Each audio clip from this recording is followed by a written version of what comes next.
कक्षा 5 में पढ़ने वाली एक छात्रा जो कि अचानक ही अपने विद्यालय के एक कक्ष के अंदर प्रवेश कर जाती है। उसने अपनी आंखों से देखा कि एक मैम है और एक सर हैं, दोनों ही रोमांस की स्थिति में थे। जैसे ही उस लड़की ने अपने सर और मैम को देखा, अपने कदमों को जैसे भी पीछे करने की कोशिश की, अचानक ही सर की नजर उस लड़की पर पड़ जाती है। उस लड़की को देखते हैं और देखने के बाद उसे अपने पास बुलाते हैं और पास बुलाने के बाद कहते हैं कि जो भी तुमने यहां पर देखा है, ये बात किसी को पता नहीं चलनी चाहिए। यदि ये बात किसी को पता चलती है तो तुम्हारा नाम काटकर तुम्हारे हाथ में टीसी दे दी जाएगी, फिर इधर से उधर चक्कर काटती रहना।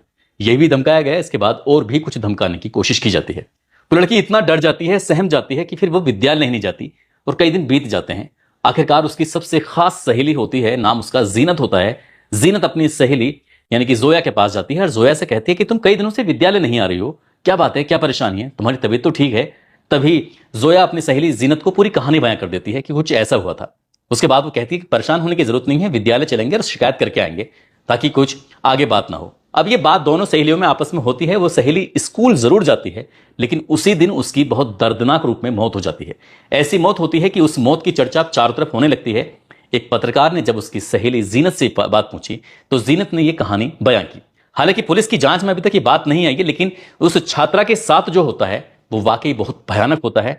आज की इस कहानी के माध्यम से यही समझने की, जानने की कोशिश करते हैं कि आखिरकार उसके साथ हुआ क्या था। आदाब, नमस्कार, सत श्री अकाल। मैं उस्मान सैफी। आज की जो सच्ची घटना मैं आपको सुनाने जा रहा हूं, ये सच्ची घटना है बिहार की राजधानी पटना का एक थाना लगता है गर्दनी बाग, और गर्दनी बाग में एक इलाका लगता है अमला टोला। अमला टोला में एक विद्यालय है, इसका नाम है कन्या मध्य विद्यालय। दरअसल बात है 27 अगस्त 2025 की सुबह 10:15 के आसपास का वक्त था। सभी स्कूल की जो क्लासें थी वो चल रही थी। बच्चों का शोर अक्सर स्कूलों में ज्यादा ही होता है, और इसी बीच में चीखने और चिल्लाने की आवाजें आ रही थी। और चीखने चिल्लाने की आवाजें हालांकि उन बच्चों के शोर से कहीं ज्यादा तेज थी। आखिरकार वो आवाजें कहां से आ रही थी कोई समझ नहीं पा रहा था, और वो चीखने की आवाजें आ रही थी, बार बार एक ही आवाज लगाई जा रही थी कि मुझे बचा लो, मुझे बचा लो। इस तरह की बातें थी। यहां रसोईया अचानक ही वो बाथरूम की तरफ जा रही थी। रसोईया ने जब देखा तो देखकर उसकी भी चीखें निकलने लगती हैं। दरअसल एक बाथरूम है और बाथरूम के अंदर से धुआं निकल रहा था। तभी वो जब रसोईया जोर जोर से चीखने लगती है, चिल्लाने लगती है, तब स्टाफ तक बात पहुंचती है, स्कूल के बच्चों तक बात आवाज पहुंच जाती है। उसके बाद देखते देखते यहां पर जमघट लग जाता है। अब जब देखते क्या है कि इस एक जो शौचालय है, शौचालय के अंदर से चीखने की आवाज आ रही थी। एक लड़की शायद उसके अंदर बंद थी, उसकी चीखों से ये पता चल रहा था। अब उस दरवाजे को खोलने की तमाम कोशिशें की जाती हैं। आखिरकार कोशिश रंग लाती है और दरवाजा खुल जाता है। जैसे दरवाजा खुलता है तो एक लड़की निकल के आती है। लगभग 13 साल के आसपास की उसकी उम्र होती है। उस लड़की को जैसे एक ले जाने की बात कोशिश कर रहे थे तो यहां से लगभग 11:15 के आसपास का वक्त था। उस लड़की को यहां से PMCH यानी कि पटना मेडिकल कॉलेज हॉस्पिटल में उसे लेके जाया जाता है। और उसको लेके जब जा रहे थे तो वाकई अपना में बड़ी बेतरतीब तरीके से उसको लेके जा रहे थे। ई रिक्शे पर उस लड़की को ऐसे लिटा दिया गया, एक एम्बुलेंस की व्यवस्था भी नहीं हो पाती है।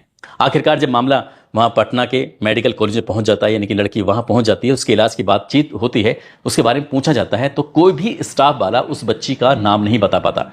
यह सब वाकई सबसे शर्म की बात भी होती है और हैरान करने वाली बात भी होती है। तब उसका नाम लावारिश में दर्ज किया जाता है।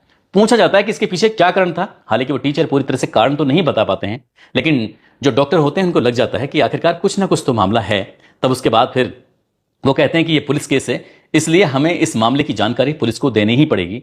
तब गर्दनी बाग पुलिस को सूचना दी जाती है। पुलिस मौके पर आती है और आने के बाद पूछा जाता है कि ये बच्ची कौन है। दरअसल आपने देखा होगा कि बहुत सारे ऐसे विद्यालय हैं, स्कूल हैं, खासकर ये सरकारी विद्यालय की मैं बात कर रहा हूं। सरकारी विद्यालय में पढ़ने वाले न केवल बच्चों के नाम बल्कि माता और पिता के नाम भी पता होते हैं शिक्षकों को, और ये भी जानते हैं कि उनके माता पिता क्या काम करते हैं, क्या नहीं करते हैं, बच्चा विद्यालय क्यों नहीं आ रहा है। बहुत से टीचरों को तो इस बात की भी जानकारी होती है। लेकिन अफसोसजनक बात यह थी कि इस लड़की की, जिसकी उम्र 13 साल के आसपास थी, इसके बारे में कोई इस हॉस्पिटल के अंदर यह भी नहीं बता पाया कि वो कौन सी क्लास की छात्रा है, उसके माँ का नाम क्या है, उसके बाप का नाम क्या है और उसका खुद का नाम क्या है। आखिरकार जब पुलिस आती है, पुलिस अपने तरीके से बातचीत करती है, पूछताछ करती है, तब कहीं जाकर ये थोड़ा वक्त लग जाता है, लगभग 1 घंटे के आसपास। तब पता चलता है कि इस लड़की का नाम जोया है। जोया के परिवार वालों को लगभग 12 बजे के आसपास 27 अगस्त 2025 को यह सूचना दी जाती है, तुम्हारी बेटी के साथ कुछ हुआ है, आप एक काम करो, जितनी जल्दी हो सके पटना मेडिकल कॉलेज में आ जाओ।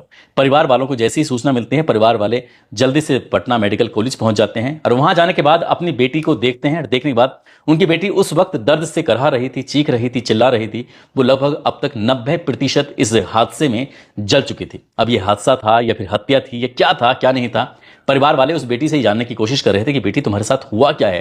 तभी वो बेटी कहती है कि मुझे किसी ने जला दिया, मुझे किसी ने जला दिया। और वो लगातार एक ही सेंटेंस को बार बार रट रही थी। दोपहर के 3 बज जाते हैं। पुलिस के कानों तक शायद ये आवाज़ पहुंचती है, नहीं पहुंचती है।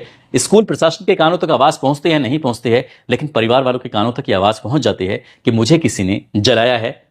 बस परिवार के लोग उस जगह को देखना चाहते थे कि आखिरकार वो कहाँ जलाया गया, कहाँ नहीं जलाया गया। देखते ही देखते मोहल्ले के आसपास के बहुत बड़ी संख्या में लोग इकट्ठा हो जाते हैं और वो उस जगह पहुंच जाते हैं जहां उनकी बच्ची जली हुई मिलती है। आखिरकार पूछा जाता है तो कहीं स्टाफ का ही कोई व्यक्ति कहता है कि ये जो टॉयलेट है जिसके अंदर ये लड़की जली थी, दरअसल इस टॉयलेट को तो हमेशा हमेशा बंद करके रखा जाता है, आज ये अचानक कैसे खुल जाता है। बस परिवार वालों को यही बात सुनने के बाद गुस्सा भड़क जाता है और परिवार वाले इतना गुस्सा करने लगते हैं। हालांकि पुलिस ने उन्हें समझाने की कोशिश करते हैं, लेकिन उनके सामने जो भी पड़ रहा था, अब चाहे वो थानेदार हो, चाहे वो स्कूल के स्टाफ हो, या कोई भी शिक्षक हो या शिक्षिकाएं हो, जो भी पढ़ रहा था उसको पीट रहे थे, इसको मार रहे थे। और उसके बाद फिर पुलिस वालों ने किसी तरकीब से अपने आप को बचाने की कोशिश की, साथ ही परिवार को समझाने की कोशिश की। यहां से परिवार के लोग बाहर निकलते हैं और चौराहे के पास पहुंच जाते हैं। वहां भी हंगामा करना शुरू कर देते हैं, रास्ता जाम कर देते हैं। अब उन्होंने आगजनी जैसी स्थिति पैदा हो जाती है। हालांकि इस सिटी एसपी वहां मौके पर पहुंचते हैं, परिवार वालों को किसी तरकीब से समझाती हैं, कहते हैं कि आपको बिल्कुल परेशान होने की जरूरत नहीं है, इस मामले की उच्च स्तरीय जांच की जाएगी, एसआईटी का गठन किया जाएगा और जितनी जल्दी हो सकेगा इस मामले में जो भी होगा वो साफ कर दिया जाएगा। जो भी अगर किस लड़की का किसी ने कत्ल किया है तो उसे किसी भी कीमत पर बख्शा नहीं जाएगा। परिवार वालों को जब लगता है कि हाँ एक बड़े ऑफिसर इस तरह की बातें कर रहे हैं, थोड़ी तसल्ली होती है, तब परिवार वाले शांत हो जाते हैं। आखिरकार उस बच्ची को लेकर घर जाया जाता है, जो उस एक रीति रिवाज के हिसाब से उसका अंतिम संस्कार यानी कि सुपुर्द खाक उसका कर दिया जाता है। उस लड़की के जो पापा होते हैं, दरअसल वो सब्जी बेचकर अपने परिवार का गुजर बसर करते हैं। साथ ही लड़की की जो माँ होती है वो दाई का काम करती है और वहीं से थोड़े बहुत पैसों की इनकम होती है। 4 बहनों में ये सबसे छोटी वाली बहन होती है, एक इसका भाई होता है। अब इसी बीच में पत्रकारों ने इस मामले की जब जांच पड़ताल अपने स्तर से देखने की कोशिश की कि आखिरकार क्या हुआ है। जब एक पत्रकार इस लड़की के घर पहुंचती है तो परिवार वालों से पूछा जाता है कि आखिरकार क्या मामला है। तभी परिवार के लोग कहते हैं कि हमें सूचना इतनी देरी से क्यों दी गई। साथ ही वो कहते हैं कि हमारी बेटी का नाम लावारिश में क्यों दर्ज किया गया, जबकि हमारी बेटी को कौन नहीं जानता था। आज उसकी क्लास के बच्चे जानते थे, बाकी स्टाफ भी जानता था। ऐसा नहीं था, उस विद्यालय के अंदर बहुत सारे बच्चे थे। तभी जो घर वाले परिवार वालों ने कहा कि आपको याद होगा कि कुछ महीने पहले इसी विद्यालय के जो हॉस्टल था, उस हॉस्टल से एक लड़की ने कूद के अपनी जान दे दी थी। उसके बाद ये हॉस्टल बंद हो जाता है। आखिरकार कुछ ना कुछ तो बात है। पिता ने तहरीर दी कि उसकी बेटी के साथ कुछ गलत हुआ है, गंदा काम हुआ है। उसके बाद उसकी बेटी की हत्या कर दी गई है, वो भी बहुत भयानक रूप में। आखिरकार पुलिस ने इस मामले की जांच पड़ताल करना शुरू किया है। तो जिस टॉयलेट के अंदर वो लड़की मिलती है, दरअसल वहां पर एक बोतल मिलती है। बोतल के अंदर बताया जाता है कि उसमें केरोसिन था। कहां से आया ये पुलिस की जांच का विषय था। लेकिन ये जो स्टाफ के हैं, जो स्कूल के विद्यालय में पढ़ाने वाले टीचर हैं, बाकी वो भी हैं, वो ये उनका ये दावा है कि ये जो शौचालय का गेट था वो अंदर से बंद था, ना कि बाहर से किसी ने बंद किया था। वो अंदर से क्यों बंद होगा, तो सहज ही अंदाजा लगाया जा सकता है कि अगर अंदर से बंद है तो हो सकता है लड़की ने एक कदम उठाया। लेकिन लड़की ने ऐसा कदम उठाया तो किस वजह पर उठाया, उसकी क्या वजह हो सकती है।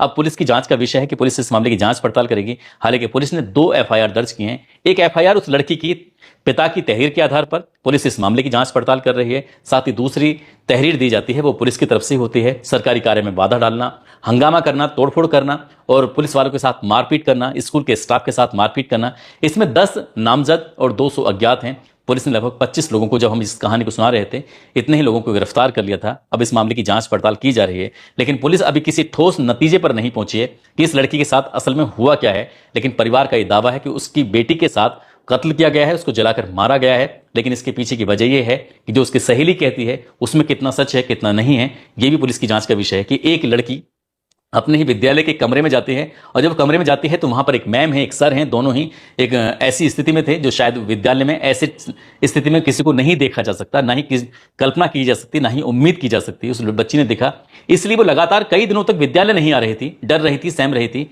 लेकिन जिस दिन वो विद्यालय जाती है उसी दिन उसके साथ ये हादसा हो जाता है। अभी फिलहाल इस मामले में पूरे प्रदेश भर में लोगों में चर्चा का विषय बना हुआ है। हर कोई इस कहानी के बारे में जानने की कोशिश में जुटा हुआ है।